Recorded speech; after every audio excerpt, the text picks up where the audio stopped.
Hello friends, मेरा नाम देवदत्त है और आप सभी का मेरे चैनल पामिस्ट्री फॉर ऑल में स्वागत है।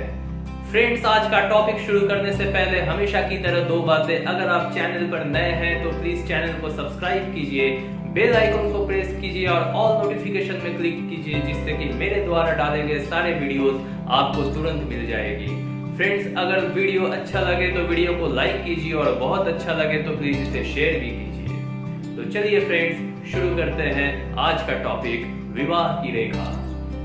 दोस्तों, हमारी हथेली में विवाह की रेखा बुध पर्वत के नीचे हल्की सी बाहर से अंदर की ओर आती हुई दिखाई देती है। दोस्तों, हमारे हाथों में विवाह की रेखा में इतने तरीके के जोड़ तोड़ और फंदे होते हैं कि हमारे मस्तिष्क की तमाम नसें पूरी तरह चकरा सकती है। ये सच बात है कि अलग अलग व्यक्तियों के हाथों में रेखाएं अलग अलग होती है। किसी भी दो व्यक्तियों के हाथों में एक जैसी रेखाएं नहीं मिल सकती। तो आपको भी अलग अलग व्यक्तियों के हाथों में विवाह की रेखा की अलग अलग बनावट देखने को मिलेगी। इसलिए हर एक व्यक्ति की विवाह की रेखा उसकी अलग अलग भविष्यवाणी तय करती है। दोस्तों, पाश्चात्य विद्वान जो है विवाह की रेखा को प्रेम रेखा कहना ज्यादा सही समझते हैं, क्योंकि उनका कहना है कि विवाह हो या ना हो प्रेम जरूर होता है। लेकिन हमारे भारतीय विद्वानों ने कहा है कि विवाह जो है प्रेम से ही गहरा संबंध रखता है, इसीलिए इस रेखा को विवाह की रेखा कहना भी गलत नहीं होगा। तो आखिर जो भी हो, इस रेखा को विवाह की रेखा मानते हुए ही भविष्यवाणी की जाती है और सभी भविष्यवाणियां लगभग सही साबित होती है। दोस्तों, विवाह की रेखा में इतने तरीके की बनावट होती है कि किसी भी तरीके की भविष्यवाणी करने से पहले आपको बहुत सावधानी बरतने की जरूरत होती है।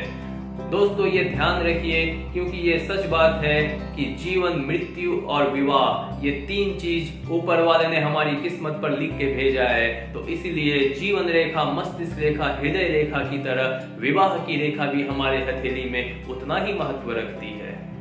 तो दोस्तों, चलिए जानते हैं कि विवाह की रेखा से ऐसे कौन से अद्भुत संकेत मिलते हैं जिसे आपको जानना बहुत ही दिलचस्प है।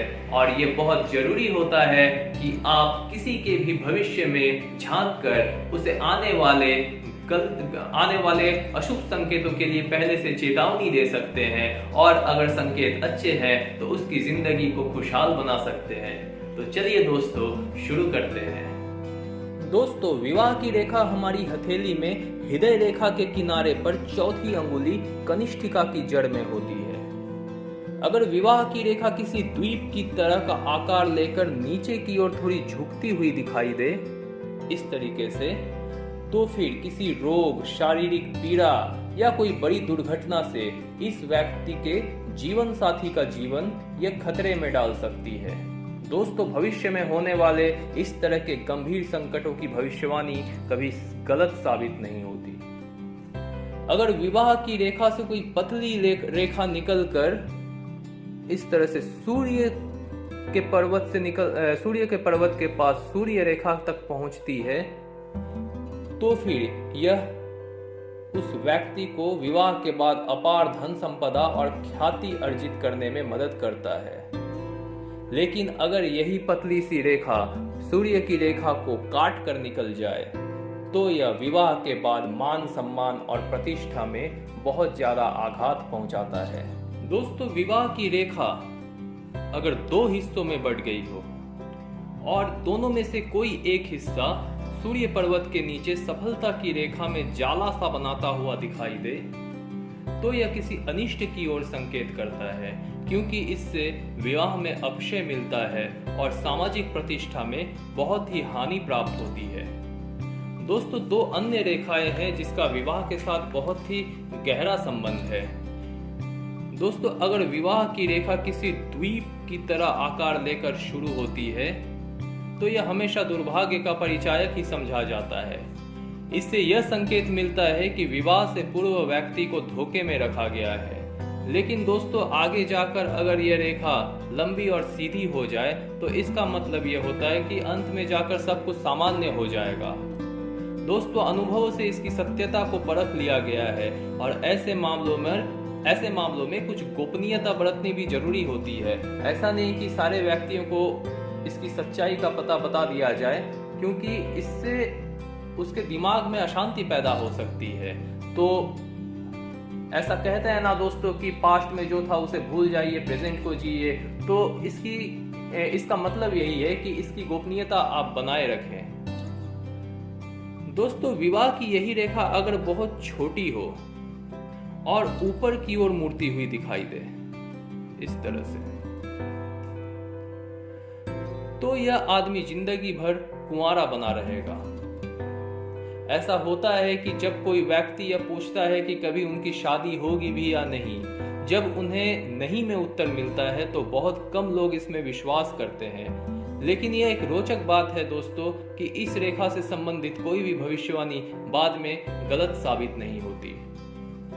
दोस्तों, कुछ रेखाओं से जो यूं तो भाग्य रेखा से जुड़े होते हैं, लेकिन यह विवाह के संबंध में बहुत ही महत्वपूर्ण जानकारी देती है। चंद्र पर्वत से निकलने वाली कुछ रेखा जो भाग्य रेखा की तरफ बढ़ती है, यह विवाह से बहुत ही गहरा संबंध रखती है। यह जब भाग्य रेखा से जुड़ती है, उसके परिणाम स्वरूप यह पता चलता है कि विवाह पर इसका क्या प्रभाव पड़ने वाला है। अगर ये रेखाएं जहां जुड़ती है वहां से भाग्य रेखा काफी मजबूत है, तो इस व्यक्ति का जीवन काफी सुखी होने वाला है। अगर यहीं से जहां यह रेखा भाग्य रेखा से जुड़ती है, यह रेखा टूटी हुई हो या फिर बहुत लहरेदार हो या कमजोर हो, तो इस बिंदु से यह पता चलता है कि उस व्यक्ति का वैवाहिक जीवन सुखी नहीं होने वाला है। और भाग्य रेखा जिस बिंदु पर इसके बाद से टूटती हुई रहती है या फिर जंजीरदार रहती है, तो आप समझ लीजिए कि उस व्यक्ति का विवाह असफल रहेगा। दाम्पत्य जीवन के संबंध में कुछ अन्य महत्वपूर्ण बातें हैं कि जब बुध पर्वत के उभार पर विवाह की रेखा काफी स्पष्ट हो और इसमें से कुछ रेखाएं, हल्की रेखाएं नीचे की ओर झुकती हुई दिखाई दे, बहुत ही हल्की रेखाएं, तो यह इस व्यक्ति के जीवन साथी की तबीयत की ओर नकारात्मक प्रभाव डालती है। यह बताती है कि इस व्यक्ति का जीवन साथी किसी लंबी बीमारी या फिर किसी और भी संकट से भुगतने वाला है। विवाह की यही रेखा अगर नीचे हृदय रेखा की तरफ मुड़ जाए, तो यह उस व्यक्ति के जीवन साथी की पहले मृत्यु होने की संभावना प्रकट करती है। बुध पर्वत पर विवाह की रेखा पर अगर किसी तरीके का कोई जाला जैसा दिखाई दे इसके आसपास या फिर बुध पर्वत पर, तो यह फिर यह बताता है कि वैवाहिक जीवन में किसी न किसी तरह का कोई संकट मंडरा रहा है। उदाहरण के लिए पति पत्नी का बिछुड़ जाना। लेकिन दोस्तों, ये जरूरी नहीं कि तलाक होने के बाद ही ऐसा हो सकता है कि पति और पत्नी बिना तलाक लिए एक दूसरे से अलग होकर रहने लगे या फिर उनके आपसी संबंध बहुत ही कड़वाहट भरे हो। दोस्तों, अगर बुध पर्वत पर विवाह की रेखा सीधी हो और उसके समानांतर चलती हुई एक और रेखा उसके बराबर दिखाई दे, तो यह साफ संकेत यह बताता है कि इस व्यक्ति का अपने विवाहित जीवन से बाहर किसी अन्य से भी प्रेम संबंध बना हुआ है। दोस्तों, विवाह से जुड़े हस्तरेखा शास्त्र के इन संकेतों को समझना बहुत जरूरी और रोचक होता है। प्रेम और विवाह पर शुक्र की मेखला का जो प्रभाव पड़ता है उसे समझना बहुत दिलचस्प है। शुक्र की मेखला एक अर्धचंद्राकार मेखला होती है जो मध्यमा और तर्जनी के बीच से शुरू होती है और कनिष्ठिका और अनामिका के पास जाकर समाप्त हो जाती है। क्योंकि शुक्र पर्वत प्रेम से संबंध रखते हैं, इसलिए इस रेखा को शुक्र की मेखला या प्रेम की मेखला या शुक्र वलय कहा जाता है। क्योंकि यह रेखा भी प्रेम से बहुत गहरा संबंध रखता है, इसलिए इसे विवाह की रेखा से जोड़कर देखना बहुत जरूरी है। कुछ हस्तरेखा शास्त्री इसे घटिया दर्जे की काम वासना का प्रतीक मानते हैं, लेकिन दोस्तों वास्तव में ऐसा नहीं होता। यह याद रखने वाली बात है कि हमारे हाथ में जो मस्तिष्क की रेखा होती है, ये हो गई हृदय रेखा। ये जो मस्तिष्क की रेखा है, ये हमारी हथेली को ऊपर और नीचे दो भागों में बांटती है। जो भाग नीचे की ओर है वह हमारी शारीरिक और पैशाचिक प्रवृत्तियों को दर्शाता है और ऊपर वाला भाग हमारे मन से संबंध रखता है। और इस नियम के अनुसार यह निष्कर्ष निकालने में कोई बुराई नहीं कि शुक्र की मेखला शुक्र की शक्तियों के मानसिक भाग से ज्यादा संबंध रखती है। जिन लोगों के हाथों में यह रेखा होती है वो शारीरिक रूप से उतने कामुक नहीं होते जितने विचारों से।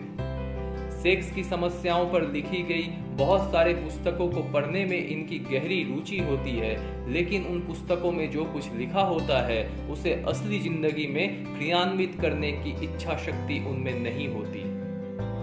अगर शुक्र की मेखला का विस्तार शनि के उभार से बुध के उभार तक हो तो यह इन संकेतों का परिणाम काफी खतरनाक भी हो सकता है। इस तरह के विचार और कल्पना के लोग बहुत ही विकृत मानसिकता वाले होते हैं। हथेली में दोस्तों अगर शुक्र की यह मेखला छोटे छोटे टुकड़ों में बनी हो इस तरह से, तो फिर इससे कोई विशेष अर्थ लगाना उचित नहीं है। इससे बस यही साबित होता है कि यह जिन प्रवृत्तियों का यहाँ पर वर्णन किया गया या जो मैंने बताया उस और उस व्यक्ति का बहुत ही गहरा झुकाव होता है। इस तरह के लोग बहुत ही मनमौजी स्वभाव के होते हैं और उनके साथ निभा पाना उतना आसान नहीं होता। छोटी छोटी बातों पर बुरा मान जाना इनकी आदत होती है। दोस्तों शुक्र की यह मेखला यदि विवाह रेखा को काटते हुए आगे निकल जाए इस तरह से, तो इनके मनमौजी स्वभाव के कारण इनका विवाहित जीवन बहुत ही दुखपूर्ण रहता है। तो दोस्तों ये थी हमारे हाथों में विवाह की रेखा के कुछ अद्भुत संकेत, जिसे समझना और जानना बहुत रोचक भी है और बहुत जरूरी भी, क्योंकि इन रेखाओं को अनदेखा करके आप किसी की भी सही भविष्यवाणी नहीं कर सकते। इन रेखाओं के बारे में जानना बहुत ही जरूरत है, बहुत ही जरूरी होता है, और इसे जानने के बाद ही आप किसी की सटीक भविष्यवाणी करने में सक्षम हो सकते हैं। दोस्तों इसके अलावा भी विवाह की रेखा बहुत तरीके के संकेत करते हैं। वीडियो को ज्यादा बड़ा ना बनाते हुए इसे यही समाप्त करते हैं। और भी बहुत तरीके के जो साइंस होते हैं विवाह की रेखा के लिए, इसके लिए मैं दूसरा वीडियो बनाऊंगा। तब तक के लिए धन्यवाद।